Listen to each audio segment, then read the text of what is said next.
Assalamualaikum dan selamat pagi. Untuk sains hari ini kita akan belajar tajuk baru iaitu buruj. Okey, buruj ni sebenarnya adalah perkataan bahasa Arab. Okey, perkataan bahasa Arab. Kalau dalam Quran pun ada juzuk buruj. Okey, buruj bahasa Arab. Okey, apa itu buruj? Nanti kita tengok apa maksud dia. Sekarang kita tengok dulu situasi dekat gambar ni. Okey, kelihatan budak sedang melihat menggunakan teleskop melihat bintang-bintang pada waktu malam. Okey, bintang-bintang sebenarnya dia berkelipan. Ada banyak berjuta-juta bintang. Okey, di waktu malam. Kalau kita tengok betul-betul kita boleh nampak corak. Okey, kita boleh nampak corak. Ini sebenarnya ahli astronomi, dia tengok je dia boleh nampak corak. Kalau kita nampak bintang je berkelip satu. Okey, tak apa. Yang penting kita belajar hari ni. Okey, apa itu buruj? Kita tengok muka surat seterusnya. Ini ada maksud. Okey, buruj. Apa maksud buruj di sini? Buruj ialah gugusan bintang yang kelihatan membentuk corak tertentu di langit pada waktu malam. Okey, kalau satu dipanggil bintang. Tapi kalau dia membentuk corak, okey, dia kita panggil sebagai buruj. Okey, dia kita panggil sebagai buruj. Kalau dekat sini awak tengok ni. Ni ada sebenarnya buruj lah tu. Dia ada corak dia ni. Kalau dia sambung-sambung tu kita boleh nampak corak. Tengok budak ni dia kata apa? Saya nampak macam seperti senduk. Ni senduk. Okey, kalau sambung dia nampak macam senduk. Itulah dipanggil buruj. Okey, kalau satu bintang. Kalau dia ada banyak dia bentuk corak, buruj. Okey, itu maksud buruj. Mari kita tengok lagi. Okey, muka surat sebelahnya lagi. Buruj di langit malam. Okey, buruj kelihatan seperti bintang yang berbentuk corak menarik pada waktu malam. Tapi kita boleh lihat hanya dari bumi. Okey, dari bumi kita boleh nampak. Kalau duduk angkasa lepas kita tak nampak. Tapi kita memang duduk di bumi, tak ada masalah. Ini kalau awak minat nak jadi ahli astronomi, memang sukalah tajuk ni. Okey, kita tengok lagi jenis-jenis buruj muka surat sebelah. Kat sini buruj sebenarnya ada banyak. Okey, buruj sebenarnya ada banyak jenis. Tapi cukuplah kita belajar hanya 4 saja. Okey, cukuplah hanya 4 untuk waktu di tahun 6 ni. Ada banyak lagi, berpuluh-puluh jenis buruj. Buruj yang pertama berlantik.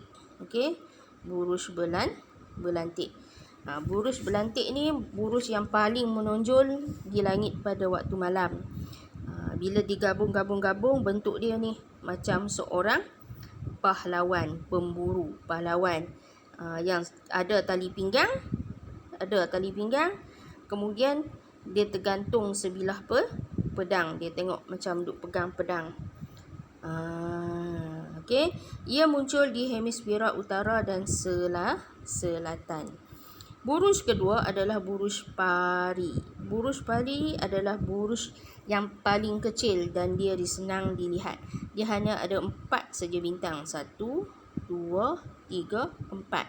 Bila dia gabung ni dia bentuk macam layang-layang. Okey, dia paling kecil sebab dia ada 4 saja bintang. Bila bentuk dia jadi layang. Dia muncul di hemisfera selatan. Buruj ketiga, Scorpio. Dah namanya Scorpio, dia bentuk macam mana? Dia bentuk kala jengking tu. Rupa bentuk dia. Okey, bentuk macam kala jengking. Ada ekor, lepas tu ada 3 kat depan atas tu. Dia muncul di hemisfera selatan macam juga dengan pari tadi. Okey, ini buruj Scorpio. Dan last sekali, buruj ni sebenarnya dia besar, tapi dia ambil sebahagian saja, yang bahagian tang ekor tu. Okey, buruj biduk. Ingat biduk, ingatlah senduk. Sebab apa? Sebab rupa dia macam senduk yang tadi ni. Bila digabungkan dia tu macam senduk. Dia hemisfera utara sebab dia menunjukkan arah utara. Ada satu bintang yang kat bawah dia ni. Okey, bintang yang dekat bawah tu dia menunjuk arah utara. Okey, ini je. Dia tak ambil kalau satu ekor semua bear ni, dia adalah buruj lain pula. Kalau bahagian ekornya saja ni buruj biduk. Okey, buruj biduk. Dia macam senduk. Okey, macam senduk. Okey, so cukuplah untuk hari ni. Awak kenal, awak tahu apa maksud buruj, gugusan bintang yang membentuk corak di waktu malam. Kemudian buruj ada berapa jenis? Ada 4 jenis. Jadi tugasan kamu, saya nak kamu macam biasa tulis nota, buat peta dakak. Ini saya dah buat dah.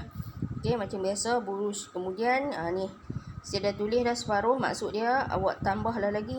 Okey, gugusan bintang yang membentuk corak pada waktu malam. Tulis bawah ni. Okey, kemudian buat peta dakak ni saya dah tunjuk dah satu, buruj pari. Lukis saya nak kamu tulis nama buruj, kemudian terangkan sikit. Tak payah ayat panjang-panjang macam ni. Saya ambil buruj paling kecil, hemisfera selatan, corak seperti layang-layang. Kemudian kamu buatlah pula sini apa? Belantik. Buruj paling menonjol, membentuk corak seperti pemburu memakai tali pinggang, hemisfera selatan dan utara. Tulis. Lagi buruj apa? Scorpio. Kamu lukislah. Lukis pun kena juga. Kamu lukis kat sini. Ini buruj Scorpio. Apa? Membentuk seekor kalajengking muncul di hemisfera selatan. Lukis dekat sini. Buruj biduk. 7 bintang. Membentuk corak seperti gayung atau senduk. Hemisfera utara. Lukis dekat sini. Okey, pastikan kamu lukis tu awak tengok betul-betul. Jangan main hentam je nak lukis. Bulatkan sikit dia punya bintang tu. Okey, dalam buku teks pun ada. Tengoklah dalam buku teks.